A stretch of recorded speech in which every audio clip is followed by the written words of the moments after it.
ನೋಡಿ, ನಮ್ಮ ಮಾವನವರಂತೂ ತೀರ್ಕೊಂಡ್ರು. ಆದ್ರೆ ಆ ನೀಚ ಅವನಿಂದ ನಮ್ಮ ಈ ಸಂಸಾರವೇ ಚಿಂದಿ ಚಿದ್ರವಾಗಿ ಹೋಯಿತು. ಇನ್ಮುಂದಾದ್ರೂ ಚೆನ್ನಾಗಿದ್ರೆ ಅಷ್ಟೇ ಸಾಕಿತ್ತು. ಇದೆಲ್ಲವೂ ದೈವಿಚ್ಛ ಸಾವಿತ್ರಿ.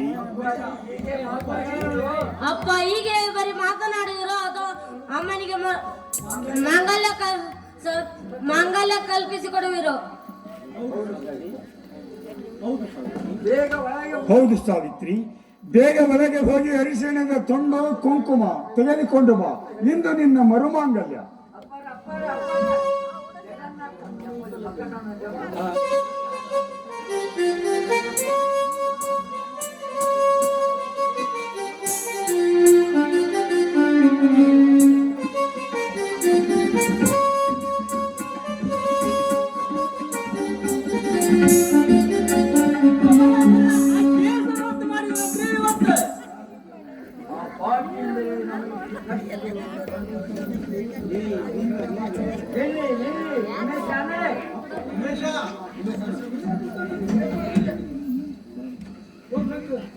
ನಿಲ್ಲಿ.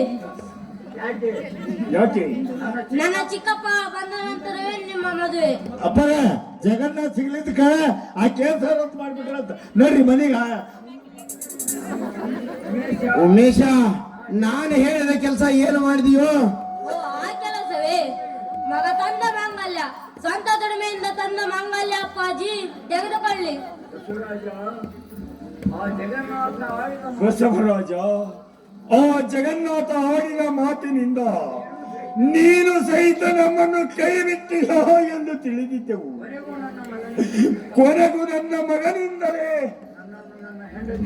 ನನ್ನನ್ನು ನನ್ನ ಹೆಂಡತಿಯನ್ನು ಒಂದುಗೂಡಿಸಿ ಮಾಂಗಲ್ಯ ಕಟ್ಟುವಂತೆ ಮಾಡಿರುವೆ ಬಸವರಾಜ. ನೀ ಮಾಡಿದ ಪಂಥ ಫಲಿಸಿತು. ನೀ ತಂದ ಮಾಂಗಲ್ಯವನ್ನು ಕಟ್ಟಿ ಮಗ ತಂದ ಮಾಂಗಲ್ಯ ಎಂದು ಕಟ್ಟುವ ಬಸವರಾಜ.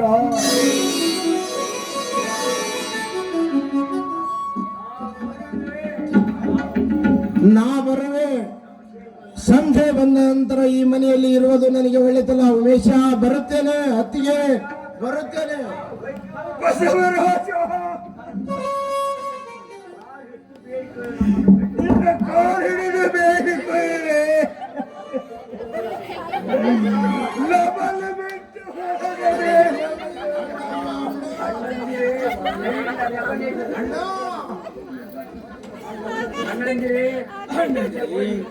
ಅಕ್ಕಂದ್ರೆ 10 ಪೈಸೆ ಕೊಟ್ಟು ಪುಣ್ಯ ಕಟ್ಟಿಕೊಳ್ಳಿರಿ.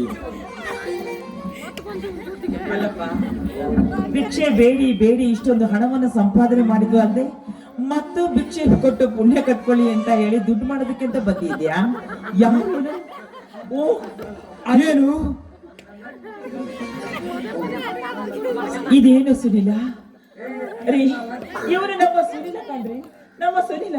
ಇದೇನೋ ನಿನ್ನ ಪರಿಸ್ಥಿತಿ? ಯಾಕೋ ಹೀಗಾಯ್ತು? ಕೊರಳಲ್ಲಿ ಚೈನ್ ಇದೆ, ಕೈಯಲ್ಲಿ ವಾಚ್ ಇದೆ, ಮತ್ತು ಯಾಕೋ ಈ ರೀತಿಯಾಗಿ ಭಿಕ್ಷೆ ಬೇಡ್ತಾ ಇದೆಯಾ? ಅಂತದೇನೋ ಬಂತು ನಿಮಗೆ?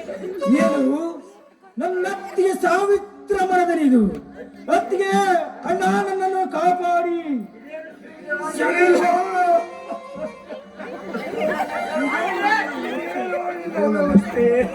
ಇದು ನನ್ನ ಕರ್ಮದ ಫಲವಣ.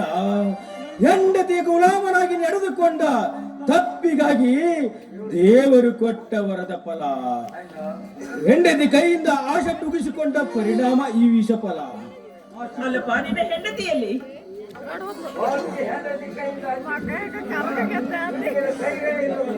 ಉಜ್ಜಿದ ಕೈಗಳೇ ಇಲ್ಲವಲ್ಲ. ಯಾರು ಯಾರು? ಬಸವರಾಜ, ನೀನು ಆಡುತ್ತಿರುವ ಮಾತಿನ ಅರ್ಥ ಬಸವರಾಜ. ನಿನ್ನ ಪ್ರೀತಿಯ ಮುದ್ದು ಮರದಿಯನ್ನು ನಿನ್ನ ಅರಿಯದ ಹೆಂಡತಿ ಜಗನ್ನಾಥನೊಂದಿಗೆ ಕೊಲೆಯಾಗಿದ್ದಾಳೆ. ನಮ್ಮ ಸಂಸಾರವನ್ನೇ ಭದ್ರಗೊಳಿಸಿದ ಜಗನ್ನಾಥ ಅನಾಮಿಕವಾಗಿ ಗುಂಡೇಟಿಗೆ ಬಲಿಯಾದ. ಬಸವರಾಜ, ಬಸವರಾಜ, ಒಳ್ಳೆ ಸುದ್ದಿಯನ್ನು ತಂದಿರುವೆಲು. ನನ್ನೆರಡು ಕಣ್ಣುಗಳು ಕಳೆದುಕೊಂಡು ಮತ್ತೆ ದೊರಕಿದವೆಂದು ನನ್ನ ಎದೆಯಲ್ಲಿ ಪ್ರವಾಹ ಉಕ್ಕುತ್ತದೆಯೋ ಬಸವರಾಜ. ಹೆಂಡತಿಯ ಮೇಲಿನ ಪ್ರೀತಿ ಇಷ್ಟು ಬೇಗ ಮರೆಯಾಯಿತೇನೋ ನಿನಗೆ? ಬಸವರಾಜ, ನನ್ನ ಚುಚ್ಚಿ ಚುಚ್ಚಿ ನನ್ನ ಕಾಸಿಗೊಳಿಸಬೇಡು. ನಿನ್ನ ಕಾಲಿಗೆ ಇರಲಿ ಸಮಾಧಾನ ತಂದುಕೊಳ್ಳುವ ಸಮಾಧಾನ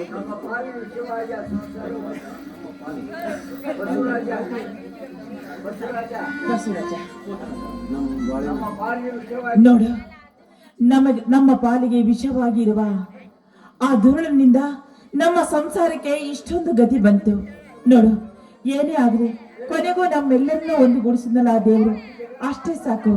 ಆ ಪಾಪಿ ಜಗನ್ನಾಥನಿಂದಲೇ ನಮ್ಮ ಪರಿಸ್ಥಿತಿ ಈ ಮಟ್ಟಕ್ಕೆ ಬಂದಿದೆ. ಆ ಪಾಪಿ ಜಗನ್ನಾಥನ ಕೊಂದ ಅನಾಮಿಕ ರೂಪದಲ್ಲಿ ಬಂದು ನನ್ನ ಚಿಕ್ಕಪ್ಪನಿಗೆ